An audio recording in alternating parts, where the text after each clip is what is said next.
Good morning, good day, good evening, good afternoon, good night, whatever time it is, wherever you are. Hope you're having a wonderful time, doing well, and doing good, most importantly. So, in this video, I wanted to talk about broken tech and how it actually creates occurrences of opportunity for business, for entrepreneurs, for small businesses, medium sized businesses, even large businesses, and what you can do if you are in business of any kind, really, or even if you're thinking about starting a business and something frustrates you about the world of business and you're looking for an opportunity to build your dream business or to make your existing business even more successful. So it just so happens that if you look at the history of inventions over the many thousands of years, even hundreds of thousands of years that people have been doing that sort of inventive stuff, right, through imagination and then creation of technologies or products and services of any type, that there will usually inevitably come a time when the technology that you've made, because it's all some form of technology, if you break that word down, you know, or any kind of thing really, but especially technology, when technology breaks down, it creates a kind of a vacuum that needs to be filled, of a little bit of a void, right, that needs to be stopgapped. And one of the easiest ways to stopgap the void that is created by broken technology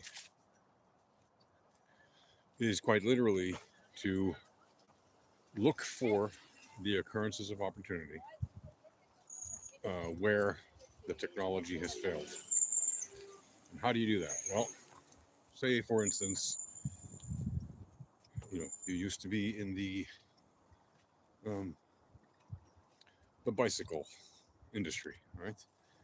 And suddenly you need to do something where you actually need a three-wheeled vehicle because it would help you get up the hill faster or better or more reliably, help you carry something heavier up there or whatever. And so you see the need for a tricycle or a motor powered trike or what have you. So the technology of the bicycle has essentially failed because it's not going to get you up the hill fast enough or carrying the load you need or whatever it might be. So even though the bicycle still works, right, and you can still use it as a bicycle, maybe the tricycle would be better. This is obviously a very simple example just so you can relate it to whatever you're doing. So the bicycle doesn't work or doesn't achieve your needs in that moment, but the tricycle would, right? So there you have an example, really a perfect example of where the technology fails, right? The technology breaks effectively, even though the bicycle still works, it doesn't achieve your goals that you need in that moment in time.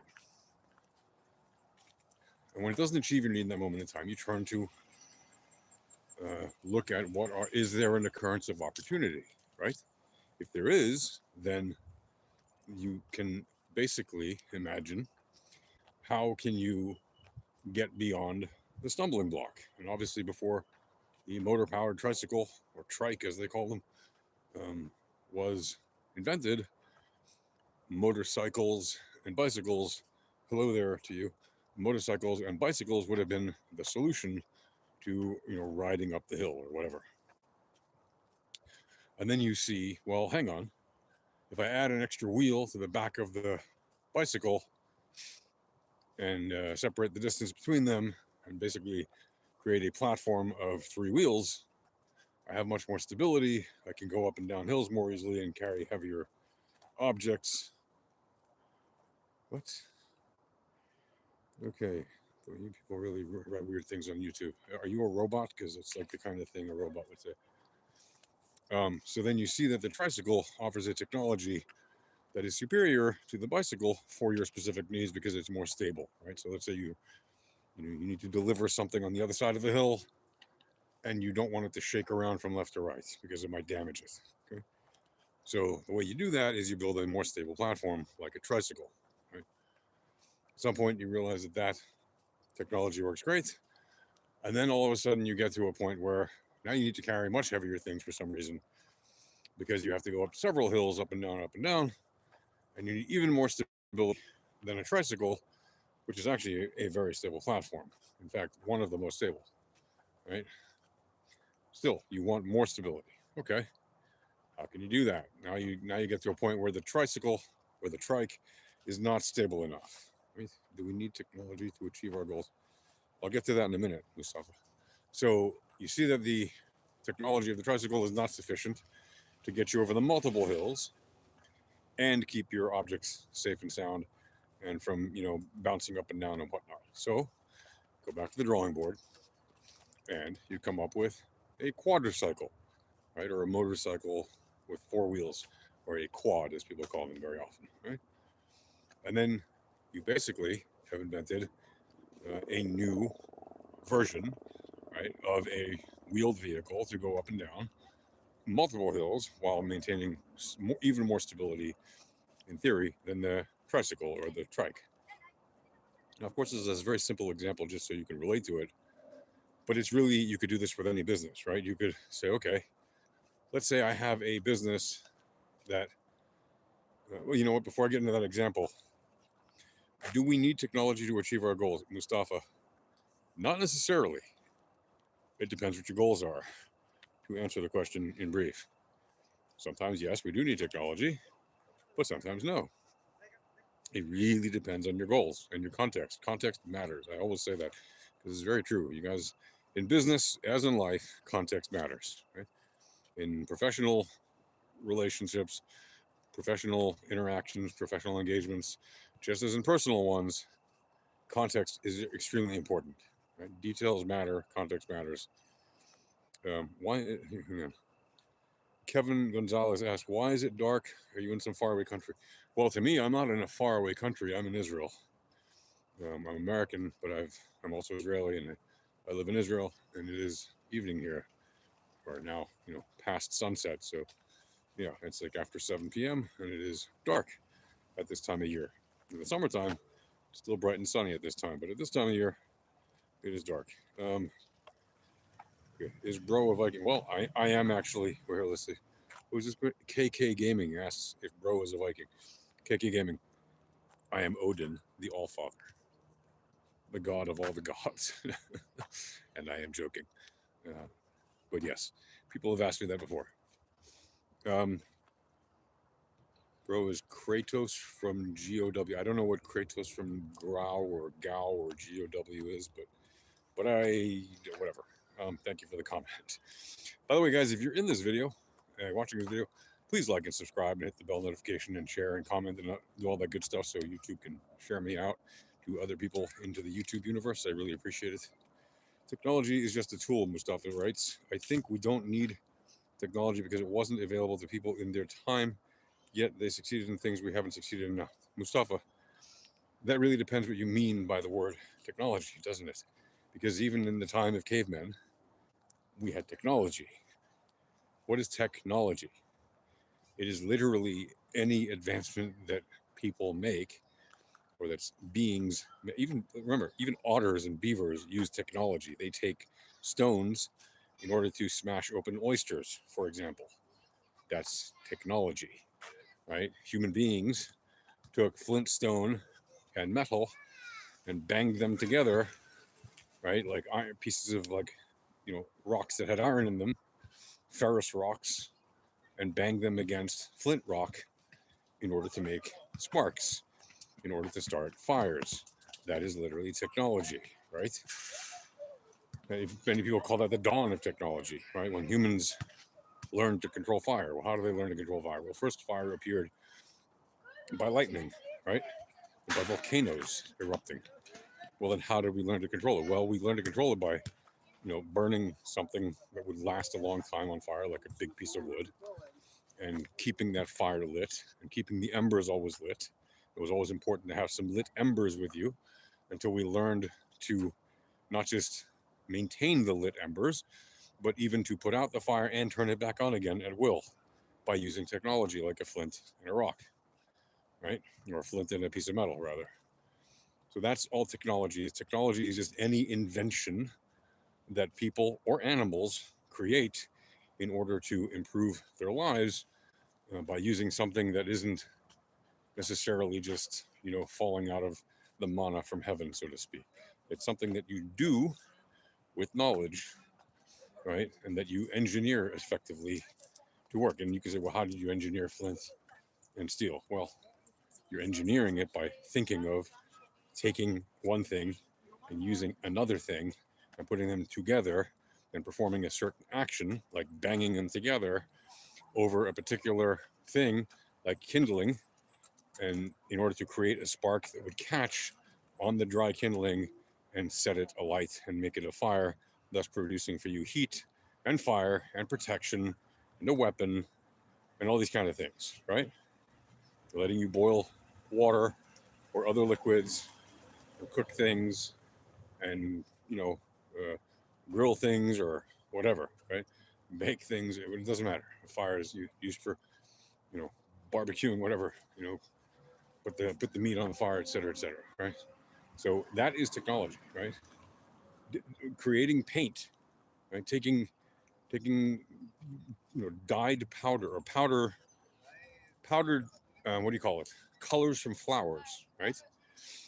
Crushing up dried flowers or taking the pestle, the color part of the pestle of the flower, gathering a whole lot of them, grabbing a whole bunch of yellow ones, putting them together, smashing them up to make yellow color, right? Mixing it with a bit of oil or what have you, or with water if they're watercolors, et cetera, right? That's technology, right? Making a brush to paint it with, right? To dip into the paint and paint on the walls. Even just using your finger to dip into the paint and paint it on the walls like the caveman did. That is technology. All these things are technology, right? Of course, having cars, having airplanes, having laser beams, having spaceships, having internet, that's all high tech, right? Having smartphones is all high tech, what we call high tech. In 500 years, they're going to look back on our high tech devices today and laugh because we're using things that they will consider extremely primitive by their measure, right? They will say we lived like cavemen. Thank you, Fazil Khan. Yeah, Fazil Razam. Thank you. You can tell. Well, that's very nice of you. I appreciate it.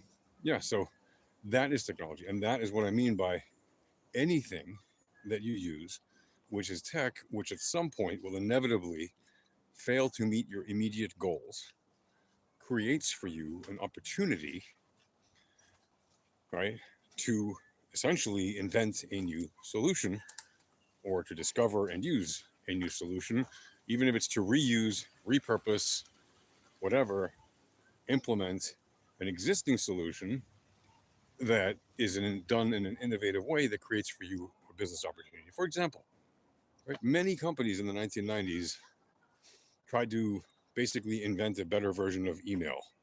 There was Hotmail, there was Yahoo Mail, there was Gmail, there were all these other things, right? And there were thousands and even more companies trying to make mail servers on the web, as well as ones that you would control yourself on your own servers, right? To succeed Pine, which succeeded, Elm, right, et cetera, et cetera, and and all these other systems that people were using to send emails back and forth. AOL Mail, CompuServe, you name it, right? Prodigy, they all had electronic mailing systems, which were eventually all folded into what we have today, but they were always using the same basic protocol or concept, right? Even if they were slightly different, like CompuServe one, the Prodigy one, the AOL one, before they went to the internet, right? When they were still running their own private networks. It's sad that people gather technology faster than wisdom. Absolutely. No, that is a animal. You are 100%. People do use technology that they don't actually understand, and certainly faster than they gather with them wisdom.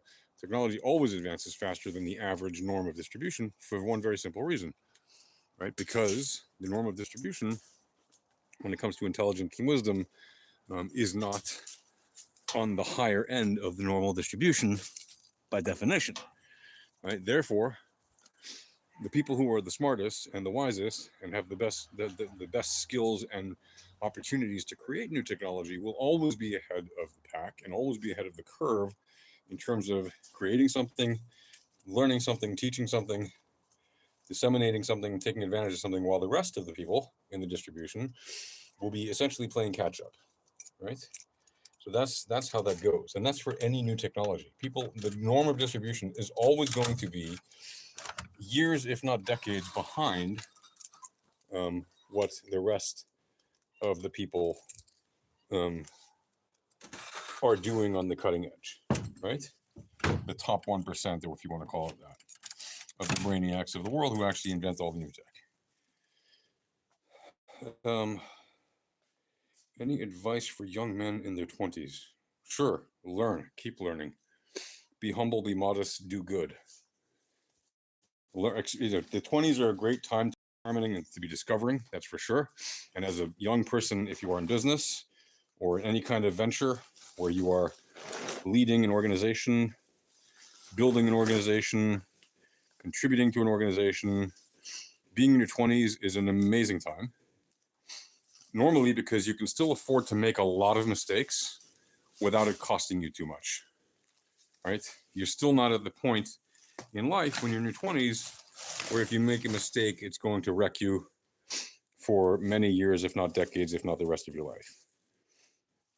Whereas if you are in your 40s or 50s or 60s and you make significant mistakes, or even in your 30s, by the way, if you make significant mistakes and you're young, old enough, like in your 30s or whatnot, it can actually destroy you for many years, possibly even decades, possibly even the rest of your life. So you have to learn to manage your risk over time such that you are not putting yourself and your future at risk when you make those mistakes, which inevitably people make mistakes.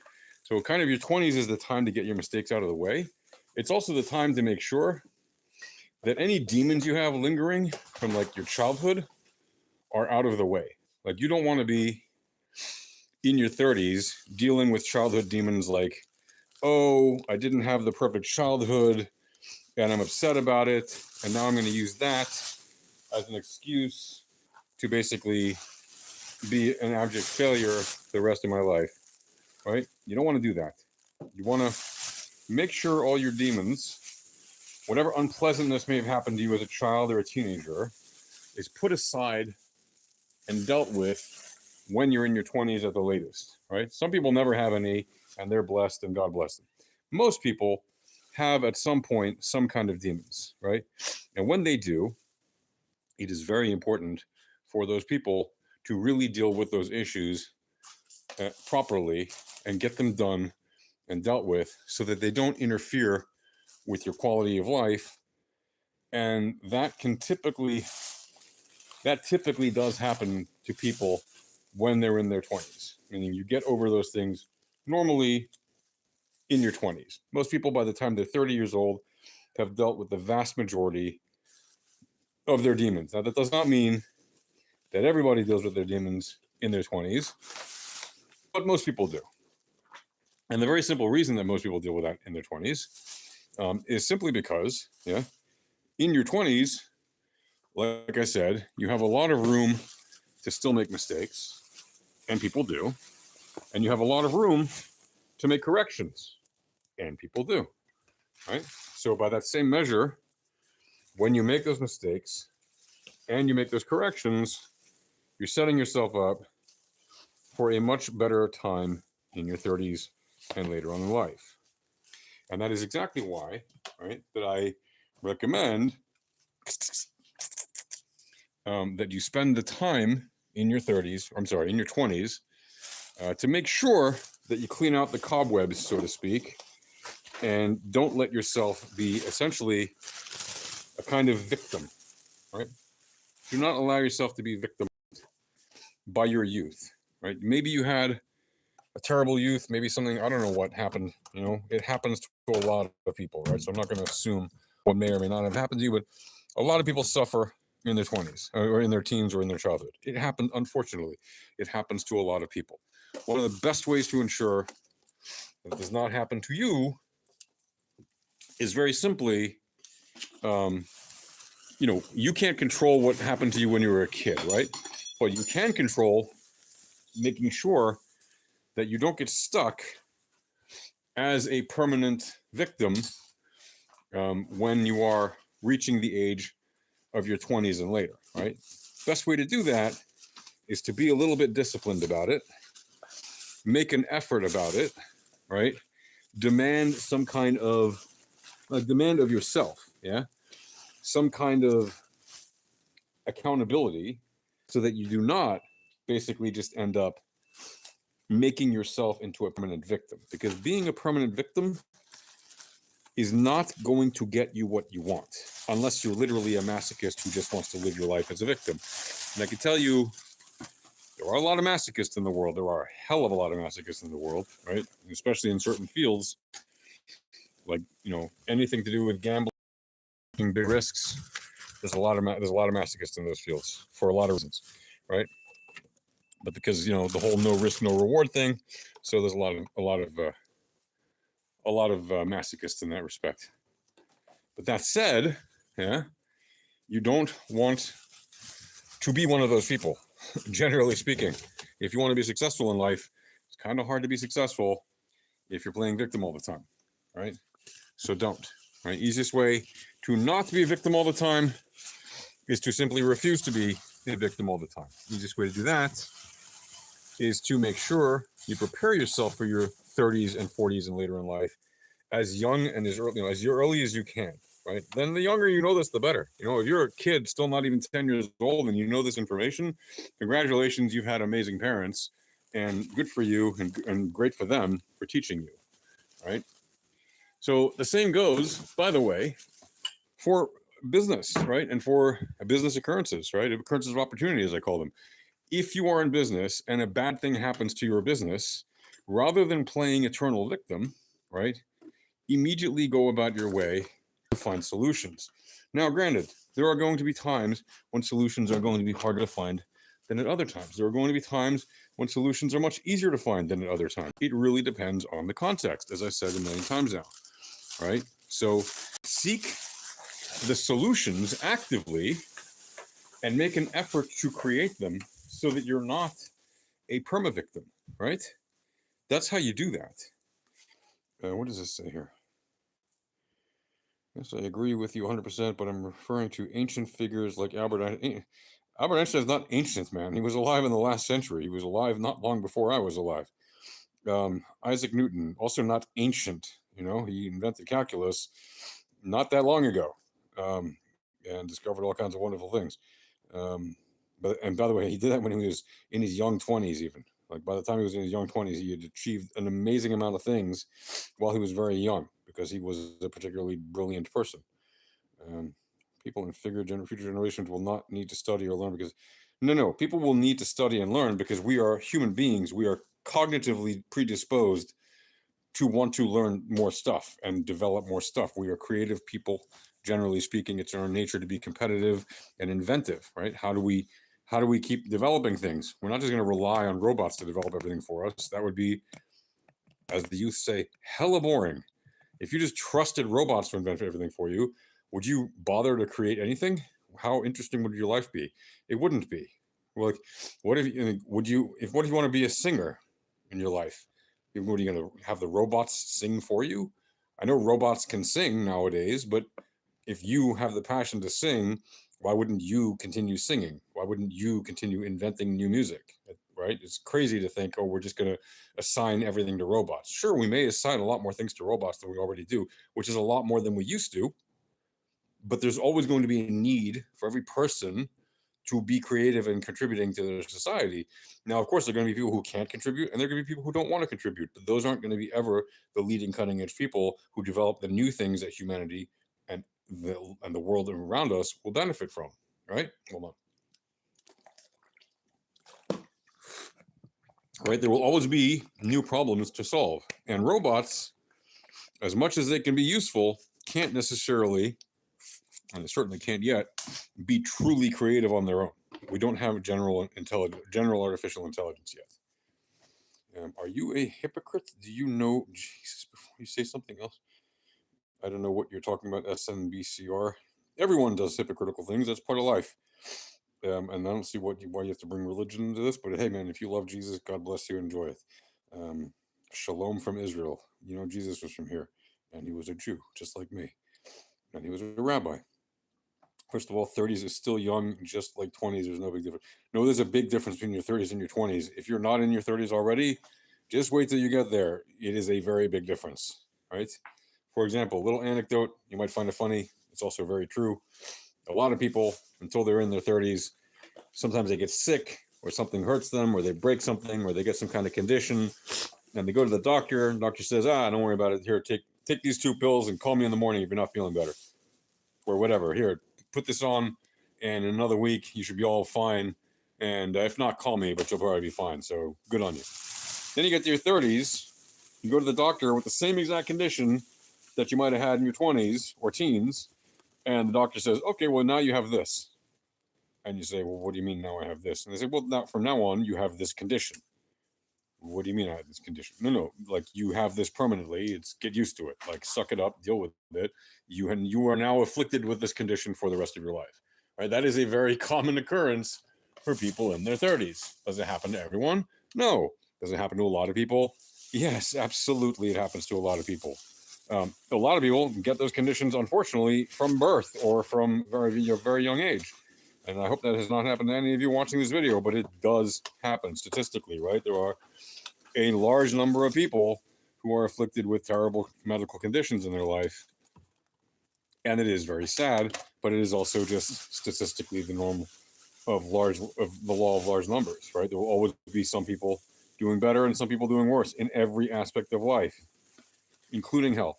So yes, there is a huge difference between being in your 20s and being in your 30s, and health is just one of those many differences. So I say to you, if you think that there's no difference and you're still young in your 30s, yeah, you're still young in your 30s, but you are not nearly as young as you were in your 20s, right?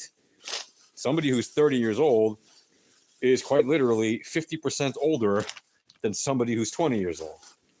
Think about that, right? So massive difference between 20 and 30 in many, many respects. That's when your body starts to not break down like severely, but certain things can and will start to happen to you that simply would not have happened to you at a younger age for most people within the norm of distribution, right? It's just a mathematical, statistical fact. Like, so, get ready to cope with that. Have I ever had a concussion? I don't know why you're asking me personal medical stuff, but okay. Other questions here? Hi there. So anyway, thank you for the question. I'm not going to answer necessarily medical questions in this personal medical experience. That's weird, but I get it. Thanks, you appreciate that. Yeah, man, 100% to you too. I'm glad I can answer. So, by the way, guys, if you do appreciate what I have shared, please do me a huge favor and like and comment and subscribe and all that stuff so that the YouTubes can tell the other people in the YouTubes to come and enjoy more of this kind of content. I don't do this just for my health, as they say. Right? I do this because I like to share what I know, what I've learned, and I want to impart that to as many people as I can. One of my missions and one of my passions in life is to help people learn and improve the condition of their own lives, right? Based on the many, many, many things I have learned and done. So please like, subscribe, comment, and all that. So as I said, I don't read Russian, by the way. Person who's writing Russian, or is that Ukrainian? I'm sorry, I don't read that. Even though I have a Russian first name, it's a coincidence. It's not. It doesn't mean I speak it. Sorry, I don't. But that's what it is. So, like I said, occurrences of opportunity are all around us. We create them. It is up to us to make the most of them. It is up to us to make sure that when we see a breakdown in the existing systems that we use, right, and that we are used to, that we don't miss out on the opportunity to basically create a new reality that improves our lot in life. I shouldn't have turned off the light here before, but I thought I was going into another room, which I will do momentarily. Anyway, so like I said at the beginning of this video, and I'll repeat it now, technology creates a massive opportunity for you to invent new technology in the moment that the technology that you're using fails you, right? In that moment, you have the opportunity to come up with a new and exciting system or product or service that is beneficial not just to you, but to an entire world of people. So I highly recommend that you actually look for broken systems, right? Look for the things that aren't working in your life. Look for the things that could be better, right? Because those are the ways that ultimately you will discover the things, the needs that other real people have, right? Because ultimately, when you create new systems, how do you do that? You do it by, like, when you create new products and services that people actually want, you do it by creating solutions to real problems.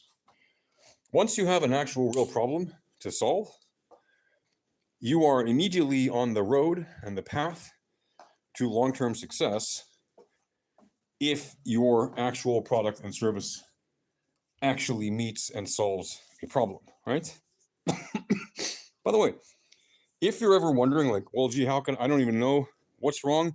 I have no idea what's good or what's bad. I don't know what I should do in order to improve anything. I'm at a loss. Guess what I can do? First of all, you can Google it or Yahoo it or Bing it or DuckDuckGo it or whatever search engine you like.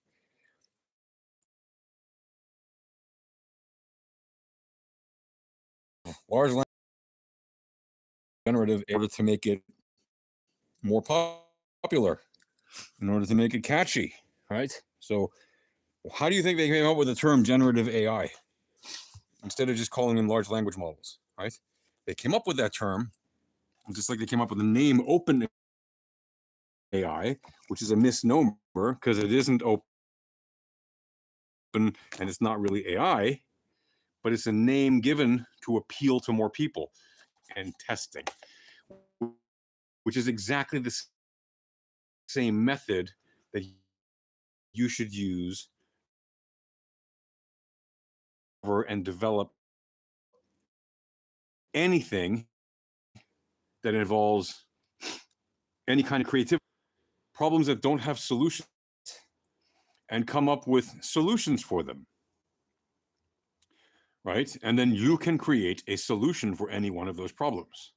And focus, if you're new, especially if you're new in business, don't try to make a thing that solves everything. It's a push here and everything, especially if you're new in business. But even if you're not, businesses have long sought to solve everything. Governments have long sought to solve everything. Have you noticed the world is still full of problems? Right. So look for problems that you can solve solutions for them by creating products and services that can help. It does, by the way, when I say business solutions, if you don't want to run a for-profit business, you want to run a non-for-profit, a charity, whatever, good for you. Like, congratulations, that's awesome. Look for a model that works for your goals, right? Maybe you should start a 501c3. Maybe you should start a charity that's focused on whatever, delivering renovated bicycle wheels to children that can't afford to buy new bike wheels. Okay, whatever it is. I mean, I'm just saying that out of the blue. Maybe you want to recycle paper, right? And you want to look into, because in your area where you live, they don't have a great recycling program, and the companies that recycle around you aren't doing a very good job, and they could be doing a lot better, et cetera, et cetera. Right? There's a lot of problems with the recycling world you could easily try to improve upon, right? So look for real problems and solve them. And don't just sit around and look at the top 10 list of existing problems. Everyone's trying to solve those things. And don't just look at the top 10 easy things. Oh, I'm going to do drop shipping because it came up on the list. Just because you see drop shipping on a list or anything like that doesn't necessarily make it a good business for you to start. You have to keep in mind, to start any business, you need time, you need effort, and you need resources. Sometimes those resources are material. Sometimes they're just capital. Sometimes they're a bit of both. Sometimes there are other things, right? Connections, etc. There's a bajillion things that you need to have a successful business, right? And every business will have its own unique set of needs. So reach out to that actually needs to be done and solved, right? Don't just blindly assume that you did 5 minutes of research on Yahoo and that, or go Google, and that's enough. It's not. Dig deep, right? If you go into rabbit hole and etc. at Vimeo or wherever you watch your videos, then you can certainly spend as much time, if not more, researching and developing things that are actually either your passion or things that you want to discover that might lead you to a great occurrence of opportunity to start a new business, etc. Right? So put your heart into it. Have a little bit of passion for it, of seeking to explore, to be curious, to be inventive, to be creative, to solve real problems. And don't just read some top 10 list that someone posted on whatever generic, or large, huge website where they just schlock out a bazillion articles a month just for the SEO ranks, okay? Dig deep into what actually interests you. Think about what actually interests you. Think about the products and services you use and where they fall short and how they could be better. Then look for ways to make solutions for those specific things, right? And I'm not going to sit here and list for you 50 different ways, because anytime you do that, you're leaving out a bajillion other things, and somebody watching this video will say, well, that's not really relevant to my thing. What I'm telling you is specific to anything, right? And that's why I gave you the most simple examples I could with the bicycle, tricycle, quad, right, that I gave you, right? Or starting an email business, like as technology goes, it's pretty primitive, basic stuff. Extrapolate that to what your specific need is, right? And I told you about paint is a technology and fire is a technology, right? Like the most primitive human technologies, right? There's a reason I did that, because if you can extrapolate from fire to something that you're doing today that is broken or not working as well as it could, that should allow the spark in your brain to basically start. And you can use existing technology, books, movies, videos,